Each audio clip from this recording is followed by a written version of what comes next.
Hey everybody, Les here from 6S1 and working on another page of Apocalypse Girl, yay, and getting ready to ink a panel and thought I would do some video capture and share that process with you. So I have been kind of under the weather, so I'm going to be pausing every once in a while to get a quick drink, so I'm going to do that right now. There we go. So let's jump into this baby. Here I have pencils blocked out for this panel, and I have an empty layer above it set to monochrome. I have my trusty pen. I've actually started using a slightly different pen than I normally did, where I've added some starting and ending tapering to it. And I find that the settings I have here, which you should be able to see, really give the feel of those like Winsor Newton number 7 brushes that are really popular. For me, for my hands, these settings seem to work really, really well for that, for emulating that. So anyway, I'm gonna hit tab to clear everything off my screen and get rid of all this clutter. And we're going to jump right in here and start inking this baby. So, alright. So, normally for me, this is a very quiet process. I don't usually listen to music. I know a lot of folks will throw on their favorite tunes or whatever while they're doing this, and they kind of zone out. And I actually don't. I tend to work in almost complete silence. So if you notice here, I just drew a line that you can't see. It's going out past the panel masking, and the reason I did that is I completed it all the way around here, so that now I can use my paint bucket to just fill that really quickly. So then I'm going to come back through with some little tick marks and just reinforce that is this guy's bracer. And then I like inking with white into black to knock in some some details. I don't know, it's just something about that. I've always liked it. So there's really not a whole lot to talk about here. I mean, really most of the important stuff comes, I think, from just getting your settings down with something that that feels right to your hands, which I have. Now here, it's kind of a nice technique for getting these little tatters on the fingers of her gloves, is like doing these little scribbles with the black and then coming back in with some white and touching with that.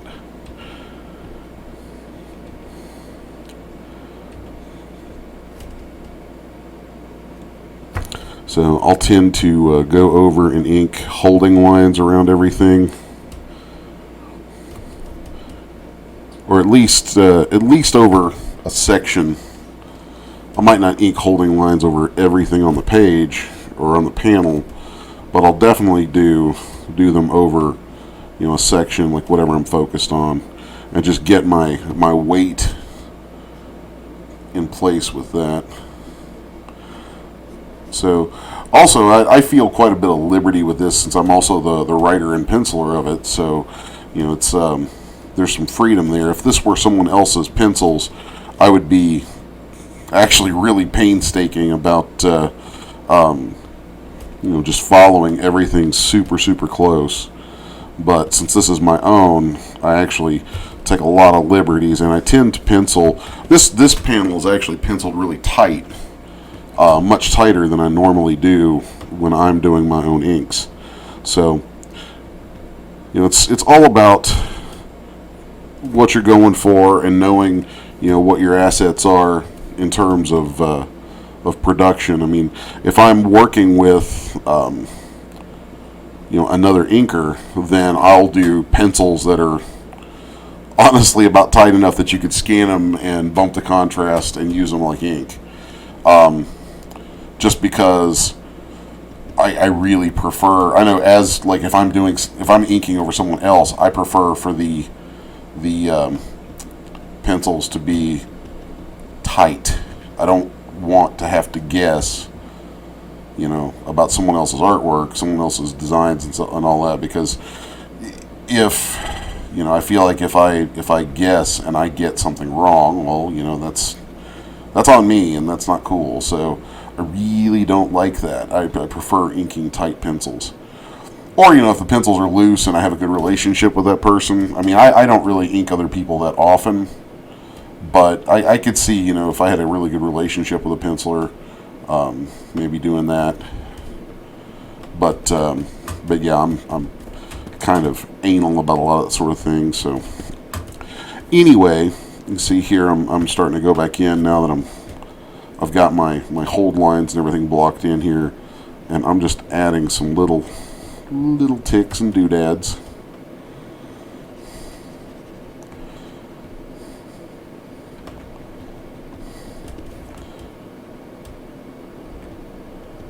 Sometimes I like to just squiggle some black in there and then come back and add white tick marks coming back into it. I just like the way that breaks it up.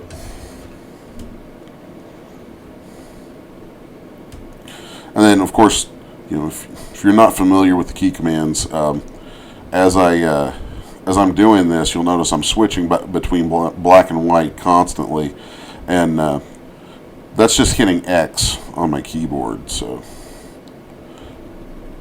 it's just like in Photoshop, really, switching back and forth between the foreground and background colors. But here I have this little kind of stitch line that runs all the way through this glove and follows these contours. I'm going to go ahead and knock that in. So now I'm going to increase my brush size and just sort of start working my way through here, adding little sort of textural details. Let's go ahead and start knocking in holds and a little bit of feathering down here.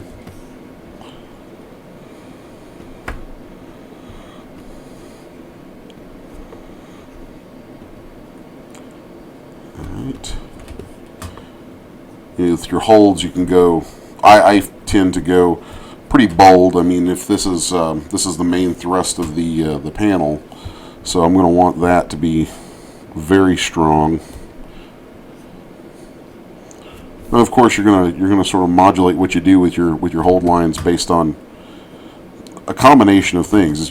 I think the best inks usually those outlines, those hold lines are gonna change based on both emphasis and depth in the scene.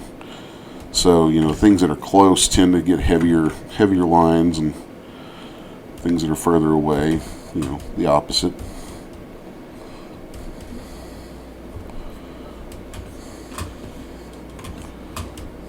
So here you notice I'm really loose with this hair. So I'll take a quick drink. So here I'm very loose with the hair. I'm using the hair in the panel to give extra emphasis to the return motion. There's really two motions going on. There's an action and a reaction. So you have your action, you have your straight motion, and you have your return motion. So the initial motion is her arm coming down to smash this guy's jaw in, and the return motion is the force of him hitting the surface below. And a good way to denote that sort of motion is with anything that's loose on the character. You always look for loose items on a character, like their hair, necklaces, chains, straps, belts, any loose fitting clothing, any of that kind of stuff can be brought to play to almost act like speed lines, and really reinforce that motion. Of course, you also want to use the figure, but in a tight panel like this, we really don't have that much of his figure showing. So I'm going to rely more on these little details, and doodads flying up here to give that thrust of motion. So even though I've got that drawn in there, I'm going to ink right on through it with hold lines for this glove. And then I'm going to go ahead and finish up all my holds for him,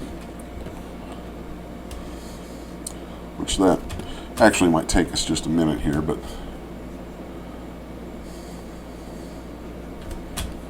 okay. And of course, for those who aren't familiar with the key commands, the command for rotating, you just hold R and you can rotate the canvas to get different angles to draw from.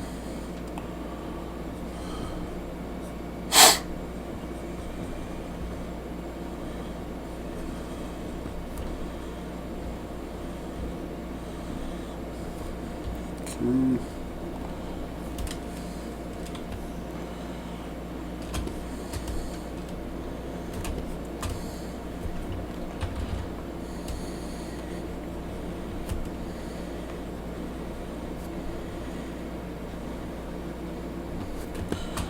So then I'm going to go ahead, and since this is just a tiny little area here, flesh this out a bit.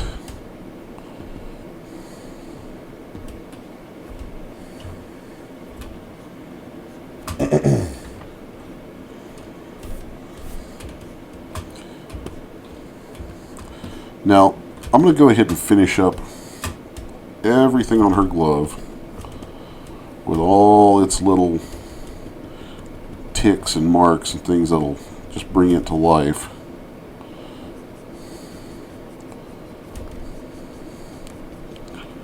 So on Apocalypse Girl, I have kind of, I don't know if I'd call it a hyper detailed style or what. It's there's a whole lot of old Bernie Wrightson influence in what I try to do with this, which, it's a blessing and a curse. It's a blessing because it's fun, and the harder you try to go down that road a little bit, I think you really can learn a lot as an artist, and you can really have some fun doing a lot of cool stuff. The curse of it is you can end up fixating over a lot of tiny details, and kind of start to blow your own deadlines and things with it. So I try to marry those things off so that I don't completely blow it. And it's kind of also, I would say, there's a heavy dose of Bernie Wrightson, there's a heavy dose of kind of vintage Todd McFarlane approach to some things, because I really love Todd, and I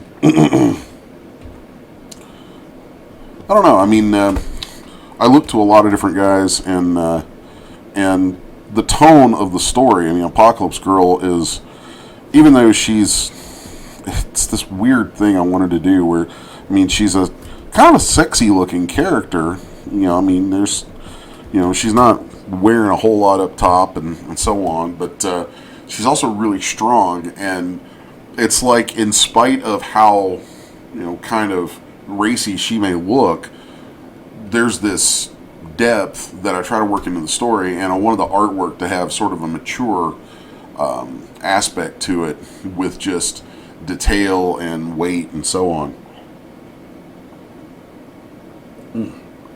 More water. Water is good. So, what that means, though, is I end up putting a lot of effort into those details. So, but that's a good thing, I think. So here I'm going to go to this line and draw out and connect it. That way I can make a selection with the magic wand inside here. I'm going to keep that selection, switch back to my pen, and now I'm going to throw these speed lines in.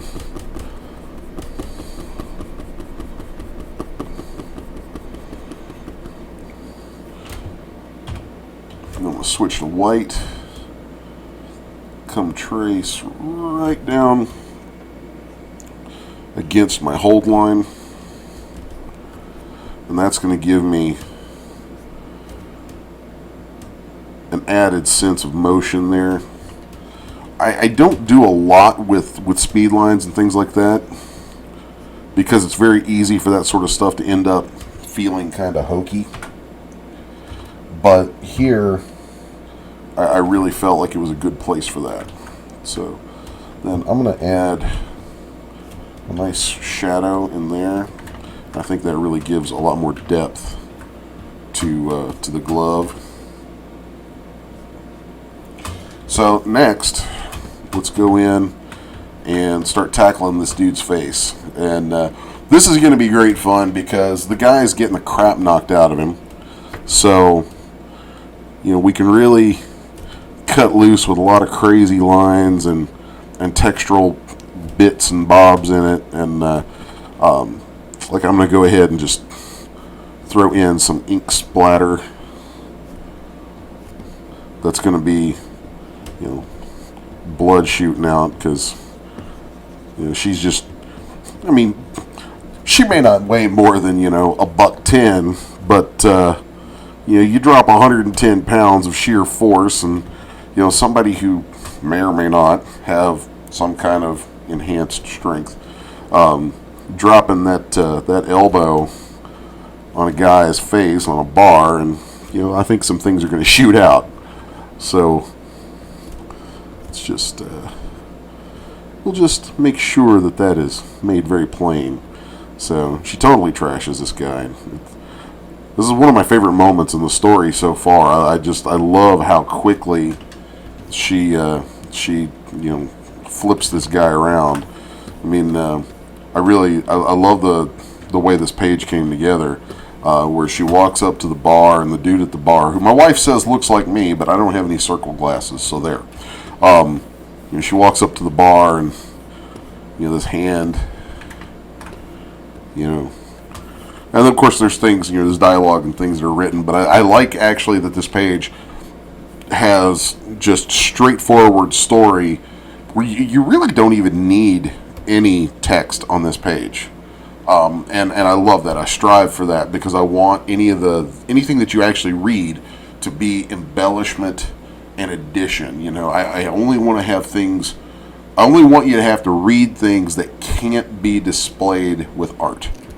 So, you know, then I have a martial arts background, so I tend to choreograph the crap out of my fight scenes, and I really enjoy drawing fight scenes where I get to kind of let loose. And she's a character who has some training from her childhood and so on. So, you know, this guy, you know, dude putting his hand on her, you know, no, you ain't gonna do that.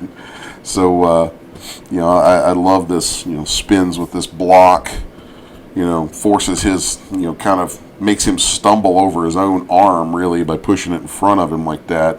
And then just grab that beard, yank him down, and then, you know, bring the hammer down. Love that. It was fun. It was a fun page to come up with. And it's a great moment story because it illustrates some things about her to the people that she is about to become involved with. So, anyway, back to the inking. I'm going to go in and get kind of scrubby here. I'd say there's actually a little bit of like Mark Texeira influence showing up here too. I used to love his take on Ghost Rider, and you know, he was definitely from that old sort of Neil Adams school with a lot of just craziness. So it kind of makes me sad that I don't see that kind of cool stuff in mainstream comics these days. Not as much as I would like, because really not at all. I mean, maybe it's out there and I'm just missing it, but you know, Ghost Rider from back in the late 80s was amazing. And then, you know, I'm not a Spider-Man fan. Anybody can tell you I kind of like to rag on Spider-Man a little bit. I've never quite understood the appeal of the character. I mean, if he's your thing, whatever, but the only run of Spider-Man, there's only 2 runs of Spider-Man that I ever really liked, and those were Todd McFarlane, because, you know, he just insane artist. You know, just insane what the man did with the art and pushed so many things. Now, granted, I mean, there's a lot that he did that was following in other footsteps, but I've heard him talk about it and be really honest about, I think I've heard him mention Michael Golden before, who was amazing, and of course, Jack Kirby and all the classics, but yeah, McFarlane's Spider-Man. The other Spider-Man that I love actually is one of my favorite comics ever. Is Kraven's Last Hunt. I think possibly the most mature, intelligent, well-written, one of the best drawn or written comics that Marvel's ever done. But so yeah, that stuff. I'm just kind of rambling here, thinking about influences and kind of going back a ways, thinking about the stuff that I love. But that's kind of the stuff that sort of informs what I'm attempting to do with my own art and story, and on this stuff. So if that makes any sense, hopefully some of that shines through. So here we are, more of those little white tick marks, just building up some tone.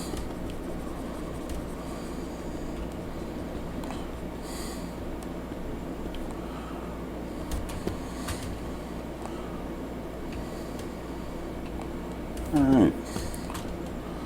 Now then,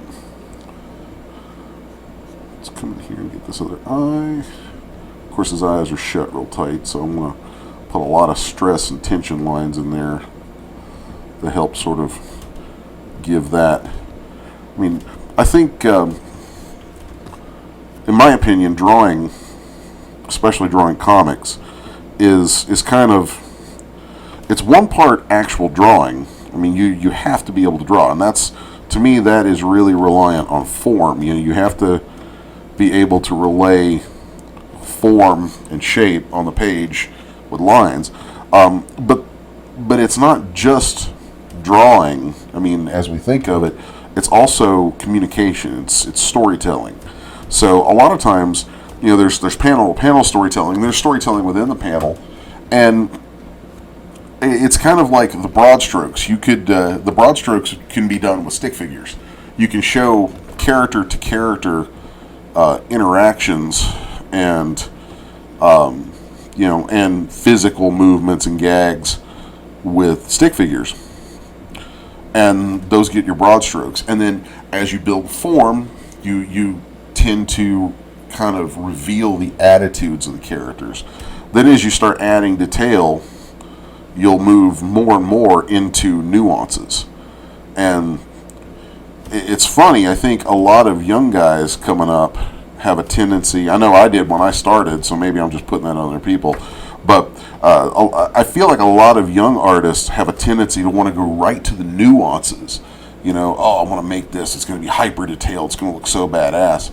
But if you start with those stick figures, and you get your blocking down, you get your storytelling down on the large scale, then you move in to the next step, which is your forms, and you think about the forms from the perspective of good art principles, but then you also apply the best attitude and storytelling. It's kind of where classic art meets cartooning, actually, is those two things can go together. And it's at that point that you start revealing more of the acting. You really start acting on paper, and the tighter you go with detail and the deeper you go into it, the more you get to that final point of those tight little details and all the little bells and whistles that that I think can make really just killer, cool looking artwork that you want to stare at. I think one of the beauties of comics is, if you're watching a movie or TV, you're watching something or a video game, you may get that moment, you may get that story, you may get that moment, and there can be great acting and great storytelling in those mediums, obviously. But the neat thing about comics, of course, I guess you could do this by hitting pause on a movie or whatever now, but the neat thing about comics to me, or one of the neat things, is that you have everything told in still moments. And each of those moments is chosen for a specific reason to convey a specific thing. And there's nothing extraneous. There's no movement. There's no nothing other than the moment that the artist chooses to give you and the way they choose to give it to you. And it's a really different mode of storytelling because of that. You just end up with actually a really intimate sort of kind of storytelling, because you have an artist and a writer who are giving you those moments, and picking them so specifically. Excuse me. There's that cold I've had. Take a quick drink of water. Thank you, water. So anyway, it's just kind of giving you a little look into some of the stuff that I think about when I'm doing comics. And I don't know. I mean, I guess I hope that stuff's valuable to somebody, because I mean, like, I know when I was a kid, there were some magazines like Comic Scene, and some stuff like that I used to really love being able to get my hands on from time to time. That it was just so cool. I mean, now with the internet, everybody can talk, but back then, information was limited, and access to comic book artists was actually really kind of a crazy thing, especially if you didn't live someplace where you could get out to comic book shows. So, which I didn't. I was kind of out in the middle of nowhere, and so every once in a while I'd make get a chance to make the hour and a half or so trip to the nearest city that had comic shops, and get Comic Scene magazine or stuff like that would give me interviews with artists, and you get their insights and stuff like that. So of course, now with the internet, you can find that stuff everywhere, so maybe it's not as valuable, but hopefully if you're watching this, that means maybe you dig my art, dig my stories, and dig on ApocGirl a little bit. And that being the case, maybe you'll find some value in me yammering on about that stuff. So, but anyway, need to get in here and keep thinking about this panel and getting this stuff inked in. So, what's nice is that with all this chaos, you get a lot of freedom. The more chaos there is in a scene, actually, the more forgiving it is. So, that's kind of cool. If I zoom out and you see the rest of this, even though there's some chaos, I tend to go very detailed with my backgrounds. So here you can see how much effort I've put into my backgrounds, continuity of backgrounds, and making sure that I have, just proper perspective at play wherever I can. I actually stress on that stuff so much. Now, as I look back in here, I can see where I started to, in my pencils, I had some of this beard hair flying up over her arm. So I'm going to come in and kind of correct myself with that now. And this is actually going to be a good chance to show a little bit of technique here too, that you can do this traditional. You can do this with traditional brush and ink. I do. But since I'm working digital, it's nice because you can apply that, the technique, and you don't have to worry about cleaning brushes and all that. So, what I'm doing here is just kind of going over things, with black and white. I'll do a thick stroke and then come in and follow it a little more lightly with with a stroke of white behind it. So, in digital, it's much faster to do that because you can just sit here hitting the X key to switch back and forth between the colors, so you get this real fast, natural, cool way of doing that. Whereas if you're doing it, traditional with brushes, you've got to put your brush down, grab another brush, and it's just kind of a headache. I mean, the more I ink digitally, the less I actually like doing it traditionally. And there's a part of me that's maybe a little bit embarrassed by that sometimes, because it's like, oh, it's all on the computer, but, I actually make most of my living doing artwork on the computer anyway, so there's that. And it's just, the real point of it is the story, The point is to tell the story and to do it with cool artwork. Well, if I can do that cool artwork on the computer, save some time, save some money, get it done, at least as well. I actually think my stuff tends to look better when I do it on the computer. But, and if that's the case, then, well, there you go. That's the way we're going to roll. So, thus, we're here in Mega Studio. So, anyway, we're almost done with this. There's not a whole lot left, so I want to make sure that I really get good movement reinforced through that hair. I think I mentioned that at the beginning of the video. So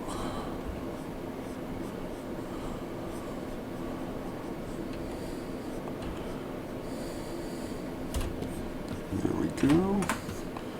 Zoom out, and I think I am going to throw some speed lines in here. I had them in my pencils. Again, I'm usually not a big fan of these, but the more powerful the movement needs to be expressed, the more likely I become to kind of, bite that bullet and go with them, even though I'm not a big fan of speed lines. So there's that. Now let's go in and finish this guy's hair. Alright. And again, I'm just using his hair to reinforce movement. And here I'm going to use a much larger brush. I'm going to hit the bracket keys, and the way this brush is set up, then when I go to larger, like I have a great deal of pressure sensitivity, set up, and so when I go to a larger brush, I'm really not necessarily trying to use a larger brush. What I'm doing is giving myself a larger variation from thick to thin. I don't like any of that. So let's just come back, and here we go.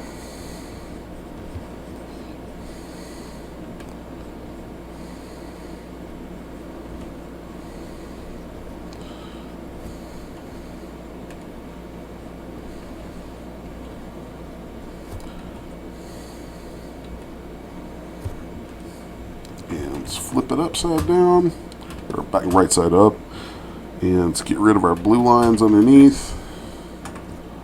And there we have it. Bringing that elbow down.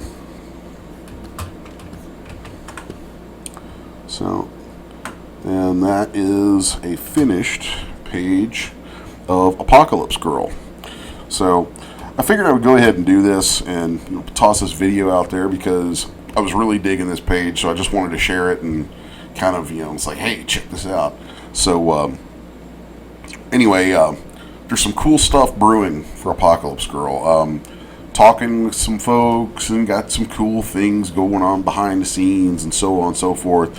So, a while back, I was talking a lot on Facebook about an upcoming Kickstarter from us at 6S1, but that is being put on hold because of really cool things that are happening. So, yeah. So, we're making some new friends, and we got some things we're lining up, and so, yeah.